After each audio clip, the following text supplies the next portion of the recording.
Hi everybody, my name is Jerry Wise and I'm a relationship expert and a relationship coach and the director for the Center for Self-Differentiation. I'm fortunate enough to be out here in Tucson, Arizona, and I was able to get away and I wanted to do a video, and I have clients here in Tucson and all over the country, actually all over the world, of those who want to learn about self-differentiation, learning how to self-differentiate. And today is a video that might be entitled Staying Calm When the System Is Not. And I think that's a very important skill for us to learn, because I think calmness is everything. Coming from a background of codependency and lots of anxiety, lots of reactivity, lots of panic and swimming around in systems feelings, it's very difficult sometimes to be yourself and to be an authentic self. And today is some skills and helps in how to do that. Clients and viewers are always asking me, well, Jerry, how do I practice staying calm? How do you stay calm when you're trying to be yourself?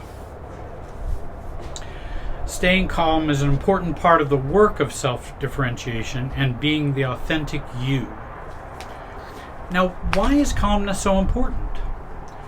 Because family and relationship systems, and when I say systems, I mean the system at work, the system in your family of origin, the system within your marriage.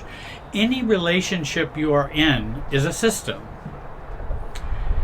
And they operate and infuse us with anxiety, fight or flight. Chronic anxiety and reactivity has been the norm for most of our lives, except for those few who are narcissistic and sociopathic. They don't have any anxiety. They don't worry about anxiety. Whereas those of us who've grown up in dysfunctional families, we have lots of anxiety. And that keeps us from being ourselves, being able to see what's going on around us and function within the system as an adult, as a mature adult, as someone our age, rather than someone quite young. Let me illustrate that with like the going home to your family of origin, in which we kind of become childlike or childish, or we become reactive, easily hurt, rejected, controlled, and we may be 50-some years old, and we still go back into that system and have all of those reactions going within us. That's that anxiety that's flowing through the system that we get caught up in, and we are not differentiated from. We get caught up in it, and then we have a hard time being ourselves, declaring ourselves, being calm, being non-reactive.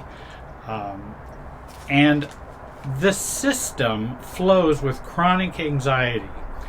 And that current of anxiety flows through everyone in the family, everyone in the workplace, everyone in the marriage system.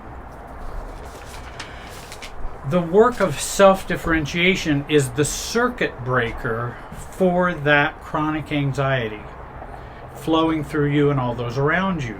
It breaks that circuit so that all those feelings that are within the system don't keep flowing through you, causing you to be not your age, causing you to withdraw, get reactive, be angry, be hurt, and all kinds of other negative feelings, shame, guilt. The limbic brain, or this lizard brain that we have, is very hard to challenge. And it is this limbic and lizard brain anxiety we experience daily if we grow up in dysfunctional families. But even a little shift in that limbic brain, even a little shift in that unconscious part of us, can make a big difference in recovery from codependency, narcissistic abuse, emotional abuse, physical abuse, neglect, parentification, physical abuse, sexual abuse, adult children of alcoholic abuse, and many other family traumas. Calmness is the beginning of that circuit breaker. When I work with clients, I help them to remain calm through each stage of the work of self-differentiation. And I've been considering maybe writing a book on the stages of self-differentiation and doing that work. Those stages would include the first stage, which is the strategizing stage or preparatory stage. It's here where we formulate the de-selfing problem that we have and analyze the system and how it's working in us and how it's working with everyone. And the task during this stage is systems thinking, learning to think systems, and reducing anxiety are the task at this preparatory stage. And again, you will hear me refer to books by Jenny Brown, Growing Yourself Up, which is a very good book to kind of give you an intro to systems thinking. There are other good books as well. If you want to write to me, you can. There should be information in the summary underneath the video as to how you can get a hold of me, and I can send you those resources. And it's during this first stage that we plan the self-differentiation strategy, or how we will be our authentic self, which will function independently of the family system anxiety and the family system patterns, roles, and past experiences. The second stage is the being self or declaring self stage, or the differentiation stage. It is here where we now, being aware of what's going on in the system, we take action and make our move in a non-reactive way.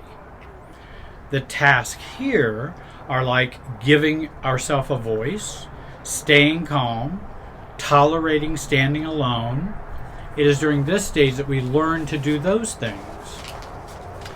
The third stage is the system reactive stage. And this is where the system reacts to the new you. And the system will react to the new you because they are used to operating in a certain way. And you're changing that. And it may not be a welcome change to the system. Often it is not. No system appreciates individuation, differentiation, selfhood. These disrupt the homeostasis or the balance or the equilibrium of the system, because everyone's used to you behaving, acting, speaking, and making decisions. It's used to you doing all of those things in reaction to what's going on with the system and what you have learned from the system. When we stand firm and non-reactive through this stage, the whole family or the whole system, the current, the pinging, undergoes a shift to incorporate, though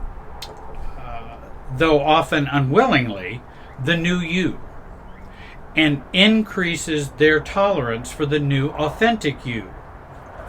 And some increase in tolerance, and then some even move to acceptance. But it's during this stage that the system is wanting you to change back. And there'll be all kinds of storms that will happen at this point because they want you to remain the same. They don't want you to be the new you or the new self. Whatever system you're talking about, marriage, work, church, family. And then fourthly, there's the stage of, this is the integration stage, or a greater tolerance for the new you stage. And the task during this stage is staying calm, neither exploiting nor celebrating what you have done, living your age, and then we also want to watch for hidden resistance. With those who have experienced narcissistic abuse or severe abuse or grew up in severely toxic families or workplaces, I use an alternate form of these stages.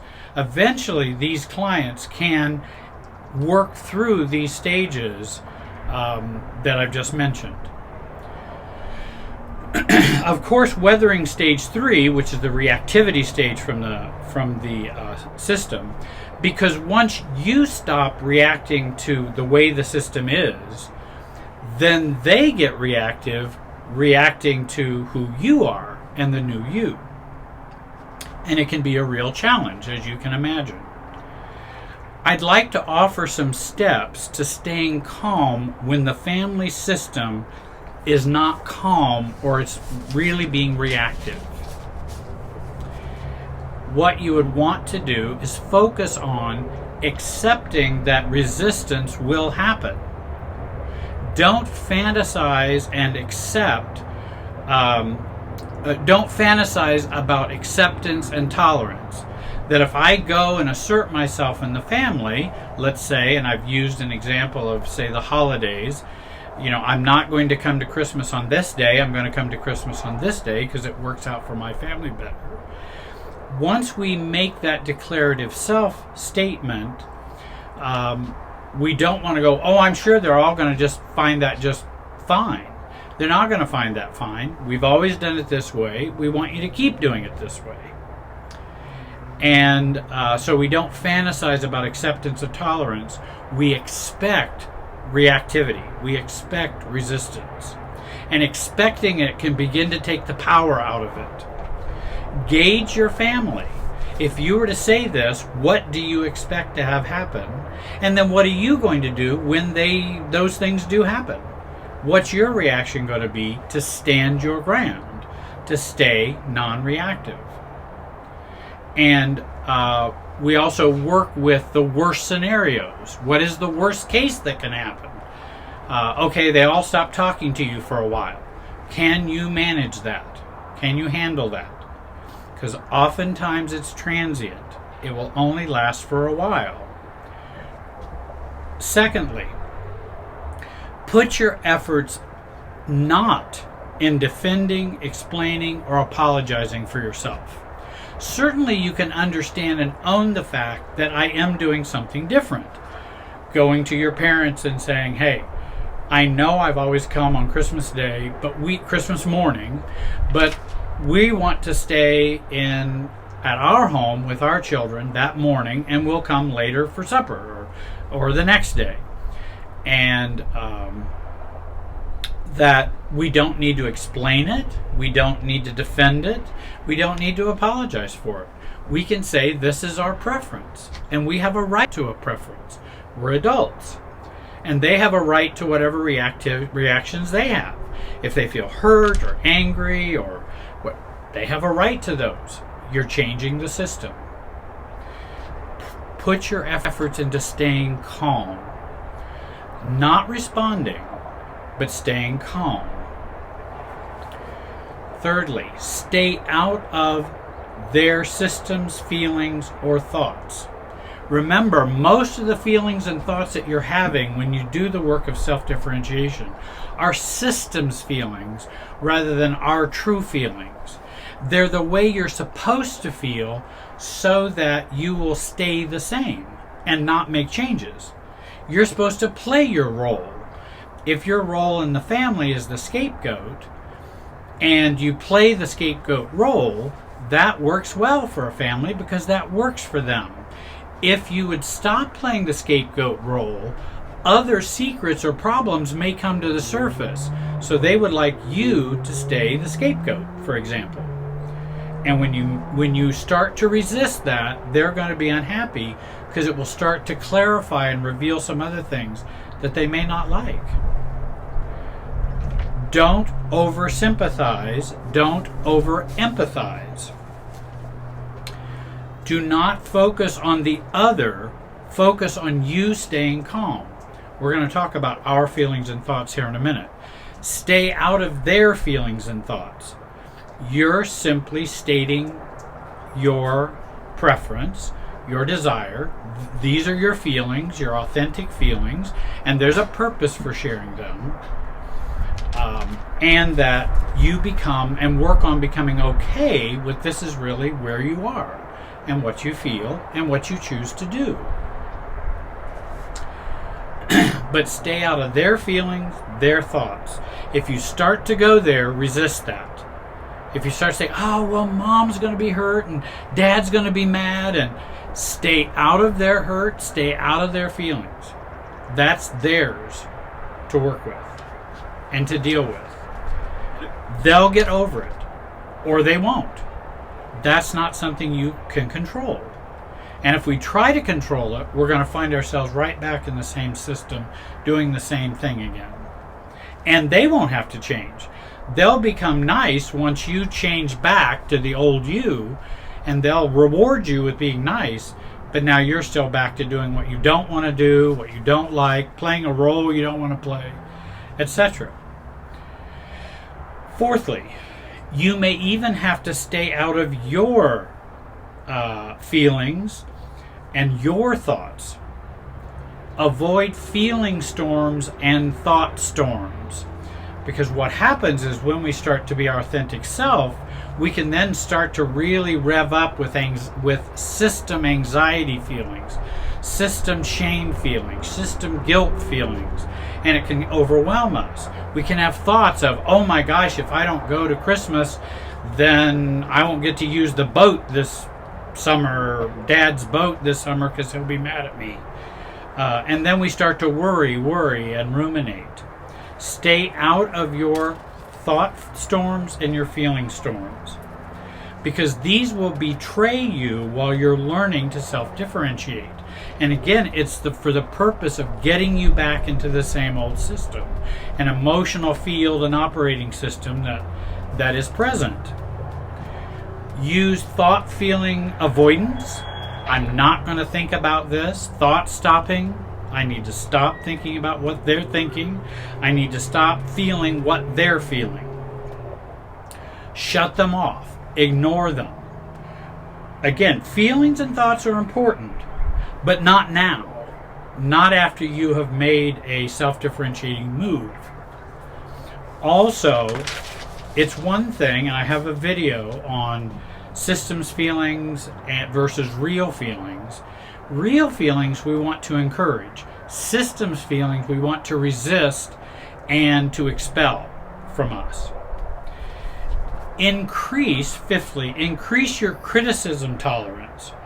Work hard to challenge your shame, guilt, fear, hurt, because these are systems feelings. They're not my true feelings. They're the feelings you're supposed to have to function as you normally functioned in the system. And again, I would watch that video that I have on systems feelings versus real feelings. Sixthly, increase your ability to stand alone, to live without acceptance and without love.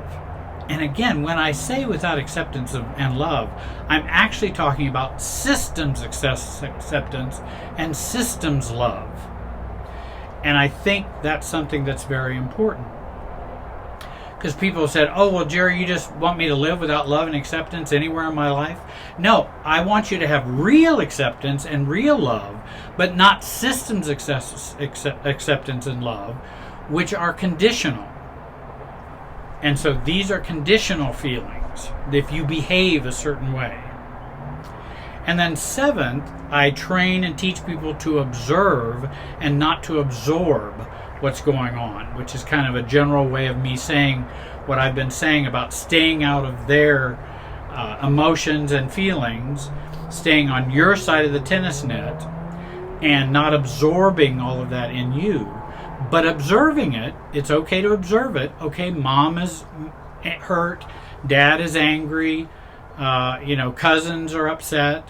Okay, we have all of those. They are all doing that. I understood that was going to happen. It's not me causing it, though they will say you're causing it. I would say you are a catalyst for it, but you're not the cause of it. I just happen to be a catalyst because I need to be myself and want to be myself. And so I'm going to do that.